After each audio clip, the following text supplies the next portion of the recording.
Il est tout de même difficile de croire que tous ces biologistes, zoologistes et autres savants puissent se tromper. Après tout, ils ont été formés dans les meilleures universités. Peut-être que le professeur Maciej Gertich de l'Académie des sciences de Pologne, appartenant à l'Institut de dendrologie et enseignant la génétique des populations à l'université de Torun, pourra nous éclairer. Un vrai savant tire ses conclusions de l'observation et des données expérimentales. Les scientifiques étudiant la génétique, la cytologie, l'anatomie et d'autres domaines des sciences expérimentales sont sûrs et dignes de foi, quoi qu'ils pensent par ailleurs de l'évolution. C'est la démarche de la science, mais il faut se méfier dès que quelqu'un se proclame expert en évolution. Pourquoi dites-vous cela? Parce que l'évolution n'est pas une science, mais une philosophie. Les savants se fient les uns aux autres, aussi acceptent-ils souvent ce que déclarent les évolutionnistes, à savoir que l'évolution est une science. Mais ce n'est pas vrai.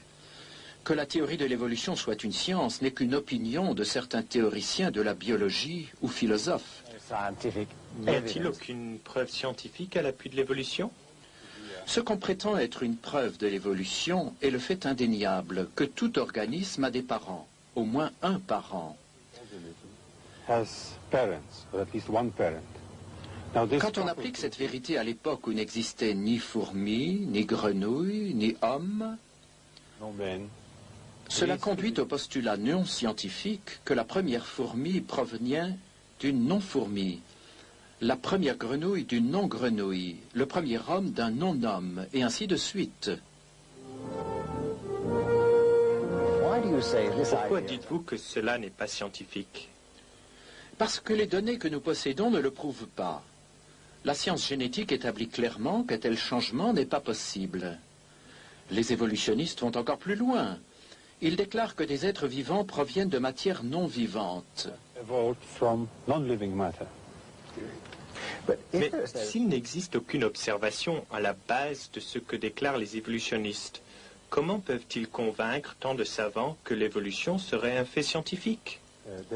Leur principal argument est que de petites mutations positives ou bénéfiques s'opèrent dans les cellules de la reproduction et sont ensuite conservées par sélection naturelle. Ils soutiennent que ces mutations s'additionnent et amènent une espèce à évoluer graduellement vers une autre espèce.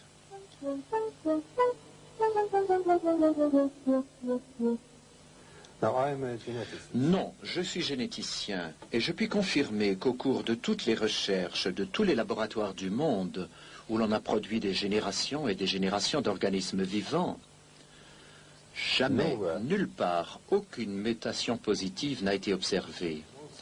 Et dans la population qui a été la plus étudiée, celle des hommes, toutes les mutations connues sont soit neutres, soit négatives.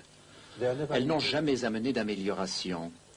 D'ailleurs, la nature est programmée de façon à protéger l'altération des gènes et à corriger les erreurs qui se produiraient.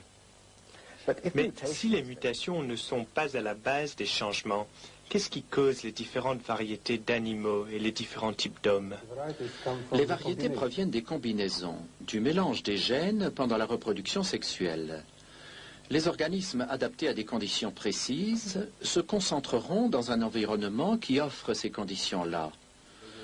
En se croisant entre eux, ils formeront un groupe qui deviendra une variété. En outre, si accidentellement un groupe se trouve isolé, des traits particuliers y apparaissent et lui donnent un aspect distinct. C'est ce qu'on appelle la dérive génétique. Mais ces variétés ne représentent-elles pas une certaine forme d'évolution?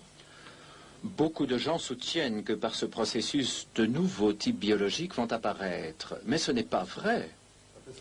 Tout ce qui se produit, c'est que quelques gènes ont été enlevés à la population globale et la population obtenue s'en trouve appauvrie. Son contenu génétique est amoindri. De plus, s'il n'y a pas de nouveaux gènes, il n'y a pas de potentiel pour de nouveaux organes ou de nouveaux organismes. On obtient seulement une variété différente d'une même espèce. Ce procédé est utilisé aujourd'hui dans l'élevage. Par sélection et isolation, on obtient de nouvelles variétés d'animaux et de plantes, par exemple des chevaux, des vaches, des chiens, des céréales, etc. On sélectionne ce qui est utile à l'homme ou qui présente telles qualités qui ont un intérêt particulier pour nous. Mais ces populations sont des groupes restreints, très dépendants des conditions extérieures que l'homme leur réservera.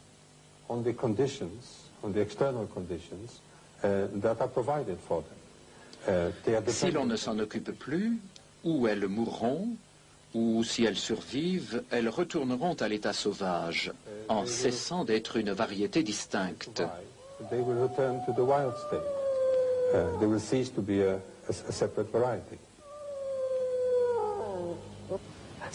Alors, si les formes de la vie sont plus résistantes à l'état naturel, un changement qui se produirait dans la nature, aurait-il une bonne chance de durer?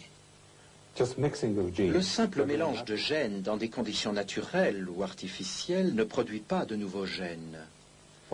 Pour qu'il y ait évolution, il faudrait de nouveaux gènes chargés d'informations génétiques. La science ne connaît aucun processus naturel qui produise de nouveaux gènes, que ce soit par isolation, par sélection, mutation ou croisement. Cela est impossible. Pourquoi alors apprend-on aux enfants qu'une espèce peut évoluer en une autre?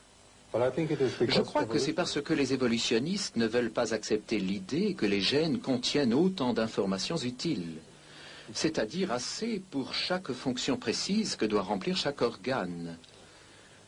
C'est seulement depuis que nous savons lire le code génétique que nous connaissons la quantité d'informations contenues dans ces gènes. La science ne sait pas comment cette information pourrait apparaître spontanément. Cela nécessite l'intervention d'une intelligence et ne peut arriver par hasard.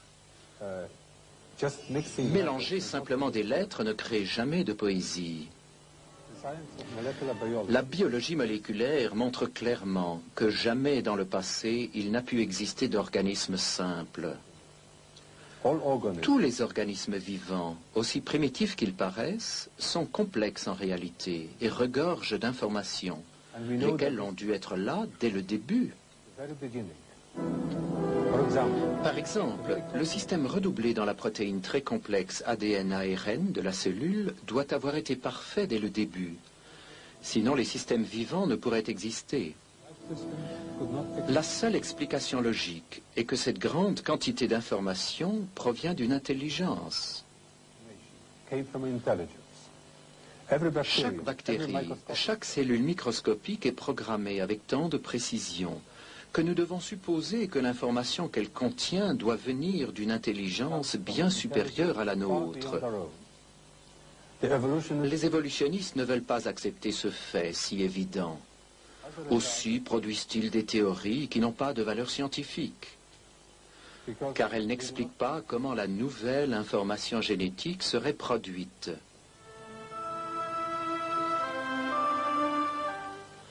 Il est curieux que les livres d'école et ceux d'histoire naturelle continuent d'affirmer que les savants acceptent l'évolution comme un fait scientifique.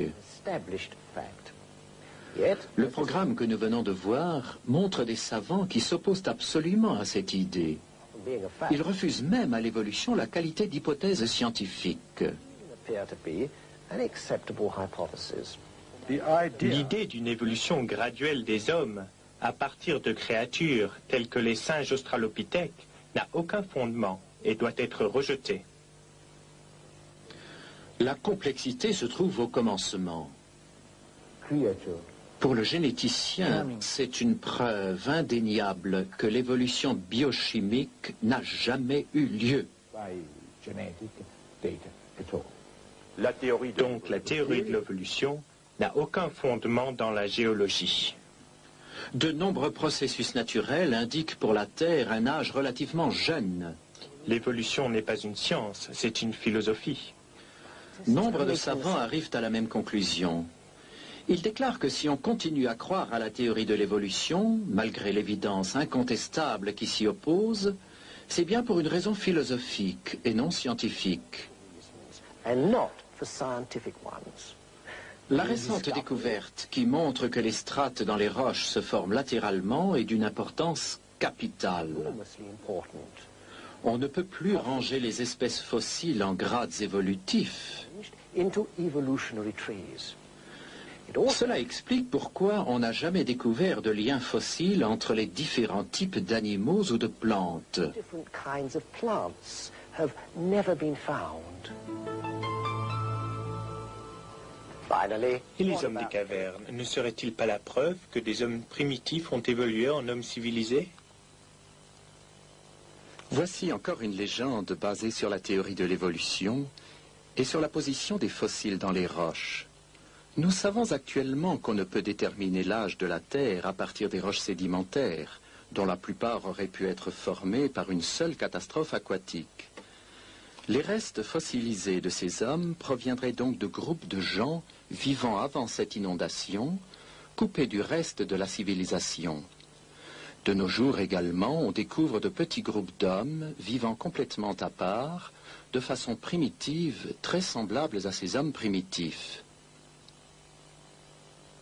D'ailleurs, si la grande majorité des roches sédimentaires ont été formées par le même cataclysme, il n'y a aucune raison de mesurer la vie terrestre en millions d'années plutôt qu'en milliers d'années.